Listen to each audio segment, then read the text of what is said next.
22 missed calls.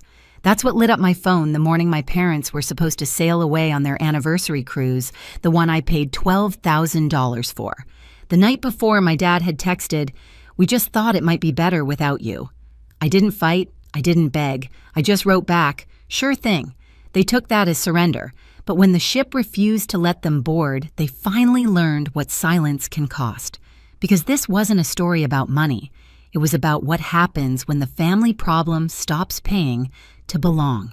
My name's Rebecca Hale. For most of my life, family peace was something I had to buy. Flights, hotels, birthday dinners, if I paid for it, we could all pretend things were fine. So when my parents' 40th anniversary came around, I did what I always do. I handled everything. 2 upgraded cabins, shore excursions, spa add-ons, even a night at a seaside hotel, so Mom wouldn't complain about early flights. $12,000 gone in one click. It wasn't about the money. I told myself it was a gift, a chance to make us feel like a family again. Mom Evelyn loved perfection. She wanted pictures she could post captions about gratitude and grace. Dad Richard played the calm one. His version of peace was silence, as long as no one challenged her. My older sister Ava always got the favorite child edit, fragile, unpredictable, the one we all had to tiptoe around. And then there was Mia, the youngest 16, sweet still believing family meant safety. I used to believe that too. The week before the cruise, the group chat went quiet. No updates about packing, no questions about tickets. When I texted Mom, just sent a vague, "Can't wait" with a heart emoji. Ava didn't respond at all. Mia, who usually flooded me with memes and outfit photos, stopped texting completely. That silence had a sound.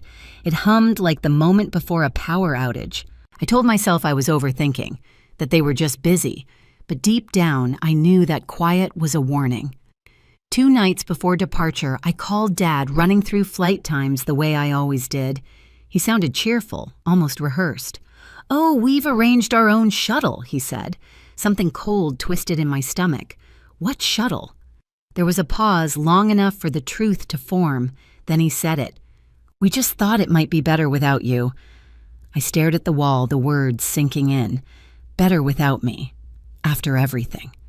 The phone slipped from my hand. Miles, my boyfriend, looked up from the couch, reading my face before I said a word. I didn't scream or cry. I just picked up my phone, opened their message thread, and typed 2 words. "Sure thing." I didn't sleep that night. The message burned on my screen long after it went dark. I'd paid for the cruise, but somehow I was still the outsider, the extra piece in their perfect family portrait. Every few minutes, my phone lit up again with old texts from Mom. "Remember to pack sunscreen. You're the best, honey." Each one felt like a lie, now carefully written to buy time before the betrayal. At 6:13 the next morning, I made coffee. The house was quiet except for the hum of the fridge and the faint tick of the wall clock. Miles leaned against the counter, studying me. Did they say why I shook my head? Just that it would be better without me. He exhaled slowly. "That's not better. That's cowardice." I didn't answer. I just stared out the kitchen window, watching sunlight crawl across the street. I'd spent my whole life fixing their messes. Maybe this time I'd let them sit in one. By 7 a.m., my phone started buzzing again, but not with apologies. Mom's voice filled the first voicemail, furious, clipped on the verge of tears. "Rebecca, this is ridiculous. They won't let us board without the cardholder present. You have to call them right now." I took a sip of coffee. "No, I don't," I whispered. 22 missed calls later, I finally picked up. "Rebecca!" She snapped, voice shrill.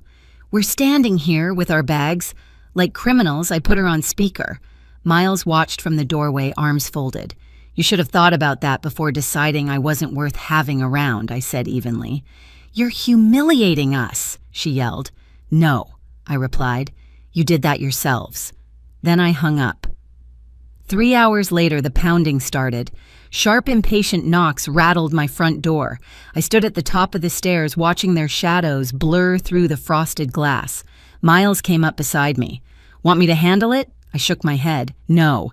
I want to see their faces." Mom barged in first, all perfume and fury. Dad followed quietly, trying to play peacemaker. "It's beyond childish, Rebecca," she snapped. "Do you know how much you embarrassed us?" "I think I have an idea," I said. Dad lifted his hands. "Let's not yell. We just need to talk this out." That phrase, "talk this out," was their code for "you'll take the blame." When Miles stepped forward barefoot and calm, Mom turned her anger toward him. "Ever since you started dating him, you've changed. You've become cold, distant, calculating." Miles didn't flinch. He just said, "Leave." His voice was low but final. "You don't get to insult her in her own home and still expect her to fix your mistake." 30 seconds. For a moment, even Mom went silent. Then she turned, muttering something about ungrateful children, and slammed the door behind her. The quiet that followed was heavier than any shout. It was the sound of something breaking and staying broken. For 3 days, the house stayed quiet. No calls, no messages, just silence thick and waiting like the air before a storm. I tried to work, but every sound, the ping of an email, the creak of the floorboards, felt like a memory knocking. Miles said nothing, just kept making coffee for two. That was his way of telling me I wasn't alone. On the fourth morning, my phone started buzzing again, 22 missed calls stacked one after another. Same number, same desperation. I didn't answer. Not until the 23rd ring. Rebecca. Mom's voice exploded through the speaker, sharp with panic. "They won't let us board. They said the card holder has to be here in person." I set my mug down, deliberately slow. "That's strange," I said, "because you told me it would be better without me. This isn't funny. You're making us look ridiculous." "No, Mom, you did that yourselves." I hung up and turned my phone face down. Miles leaned against the counter, his mouth curved in that calm, knowing half smile. "Consequences," he said simply. I nodded. Finally. By noon, the doorbell rang again. Heavy, furious knocks. I didn't move. I watched from the top of the stairs as their shadows reappeared behind the glass. Mom's posture stiff, Dad slumped like he already regretted coming. Miles asked quietly, "You sure you want to open it?" I said. "Yes, I want to see how they spin it this time." Mom burst in without waiting for permission. Her hair was frizzed from humidity, her lipstick uneven. "Rebecca, do you understand what you've done? They treated us like scammers. Everyone at the port saw." I crossed my arms. "Maybe next time don't commit credit card fraud." Her eyes widened. "Excuse me, you used my card for a trip you disinvited me from. That's theft, Mom." Dad stepped forward. "Sweetheart, we just need to talk this out." "There it is again," I cut in. "That phrase. The one you use when you want me to take the blame." Mom's voice cracked. "You embarrassed us." "We are your parents, I'm aware," I said quietly, "and you made sure everyone else is too." Miles came down the stairs, then barefoot, hands in his pockets. His calmness made her angrier. "Ever since you met him, you've changed," she shouted. He smiled faintly. She learned how to stop paying for her own humiliation. For a second, no one spoke. Then Mom turned to leave, muttering curses under her breath. The door slammed. This time I didn't flinch. I just let the silence settle, thick and peaceful. It didn't feel like loss anymore. It felt like the start of something I should have done years ago. I didn't hear from them for 3 days. Then on the fourth night, Dad texted dinner. "Just you. We need to talk." No apology, no explanation, just an invitation that read like a summons. I told Miles I'd go, but asked him to wait across the street. He nodded without trying to change my mind. That was the thing about him, he knew the difference between rescuing and witnessing. Their porch light was already on when I pulled up, too bright, too welcoming, like a stage set. Inside, the good dishes were out. Napkins, folded silverware polished the bottle of wine I'd gifted them last Christmas, uncorked, as if generosity could be recycled. Ava greeted me first with a brittle smile, the kind she wore to funerals and photo shoots. Mia didn't look up. Her shoulders were tight and tired. Mom floated in like a hostess on television. Dad took his seat at the head of the table, hands folded, the performance of a reasonable man. We tried small talk. It clattered to the floor between us. After a few forkfuls of roast chicken, I couldn't taste. Dad cleared his throat and leaned back, the signal that we'd reached the real script. "It's a shame the cruise didn't work out," he said lightly, like the weather had canceled it. "But the family still needs a break. We found a great deal resort in Arizona. 5 nights. Spa, infinity pool." Mom slid a glossy pamphlet across the table as if she were my travel agent. "If we all split it, it will be easier for you. Easier for me. Always for me." I kept my face still. "Who's paying?" Dad chuckled. "You handle logistics so well." Ava added, "You always do." The room tilted a little. I looked at Mia, whose lips pressed into a thin, brave line. She whispered so quietly I almost missed it. "They won't stop." Mom's head snapped toward her. "Enough." I pushed back my chair. "I'll think about it." Outside, the air felt cleaner. Miles sat in the parked car watching the porch. I slid in and said nothing. He didn't ask. We drove home without speaking, the kind of silence that protected rather than punished. The next day, a gift bag appeared on my doorstep, gold foil leaves, a white bow knotted too tight. I brought it inside, set it on the coffee table, and stared at it for a long time. Miles raised an eyebrow. "Do we open it or call it what it is?" I opened it. Inside a crisp envelope, a folded brochure, a printout thicker than it needed to be. When I saw my name at the top of the reservation confirmation, my stomach dropped. 5 nights, Villa Desert Peak Resort. Guest Rebecca Hale. Additional guest I flipped to the back. The payment line made my vision sharpen. Card ending in 1174. My card.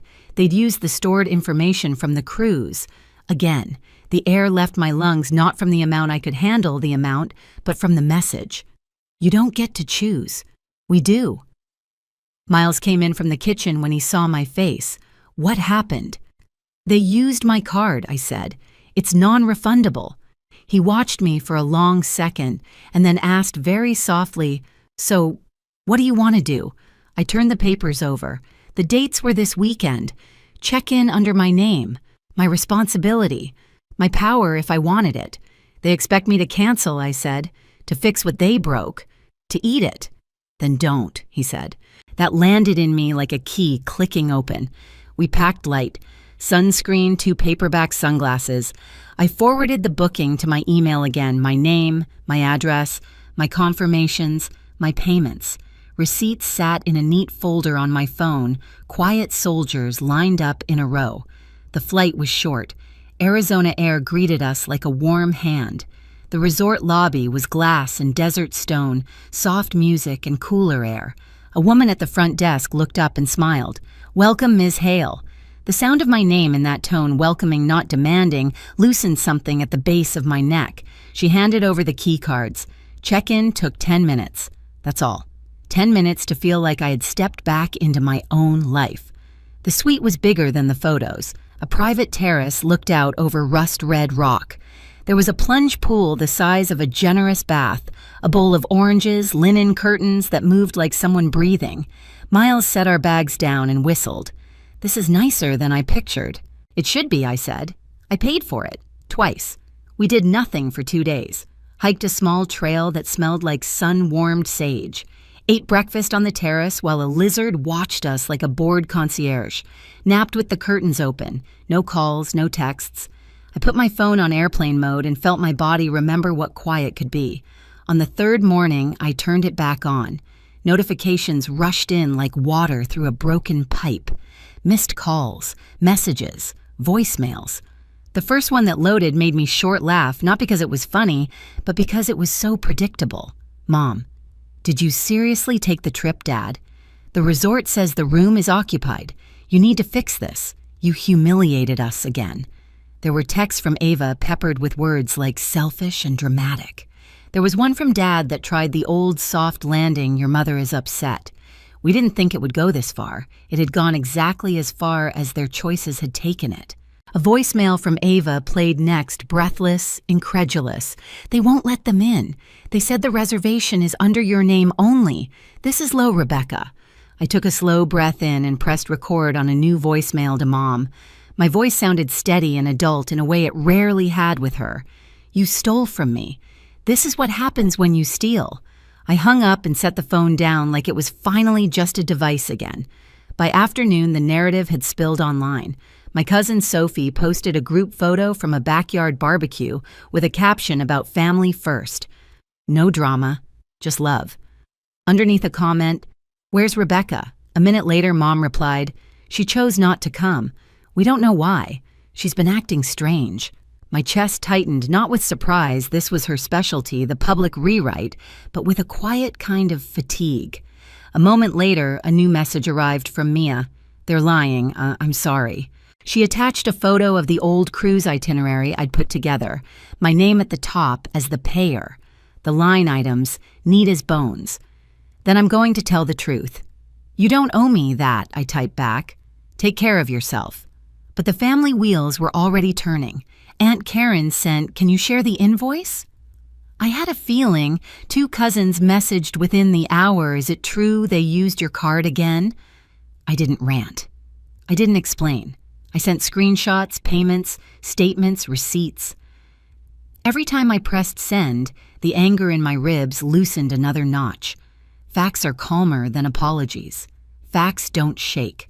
By evening, the group chat I'd muted months ago lit up with 36 new messages, confusion, defensiveness, thinly veiled scolding. I didn't participate. I poured sparkling water into a glass, walked out to the terrace, and watched the rock faces go gold. Miles joined me shoulder to shoulder. "You know what this feels like?" he asked. "Like the moment when a bully realizes the teacher's been standing in the doorway the whole time." I smiled. "The teacher is the terms and conditions." "Exactly." The next morning, a blocked number called twice. On the third try, curiosity won. Dad's voice arrived, careful, each word placed like a chess piece. "We didn't think it would go this far. Your mother is upset." "You used my money," I said, "twice." "That was a misunderstanding," he said. "You thought my silence was permission," I replied. A pause. "We're sorry if things were misinterpreted." There it was, the apology for my reaction, not their action. I didn't give it oxygen. I ended the call. By noon, an envelope slid under my door at the resort, thick cardstock, gold leaf, my mother's handwriting a little more jagged than usual. "We didn't mean for it to go this far. We just wanted to feel appreciated. Sorry if we crossed a line." There was no check, no offer to reverse charges, just the plea to restore the hierarchy where I paid and they forgave. I set the card on the table and went swimming. When we flew home 2 days later, the air in our house felt like it belonged to us. No leftover shouting lingering in the corners, no old guilt stuffed into drawers. I made coffee. Miles fed our plant and put on an old record that sounded like summer. By evening, the family narrative had started to buckle. Sophie posted a vague quote about people who smile at you while rewriting you behind your back. Mom's best friend stopped liking her posts. Aunt Karen sent a final text, "You deserve better. I told them so." Dad went quiet, he always did when flames licked the truth. Then Mia called. She didn't say hello. She breathed for a second, then whispered, "They told me to block you." "I won't." I sat down. "Are you sure?" "Yes," she said, steadier. "I'm spending Christmas with you and Miles, if that's okay." "It's more than okay," I said. "It's home."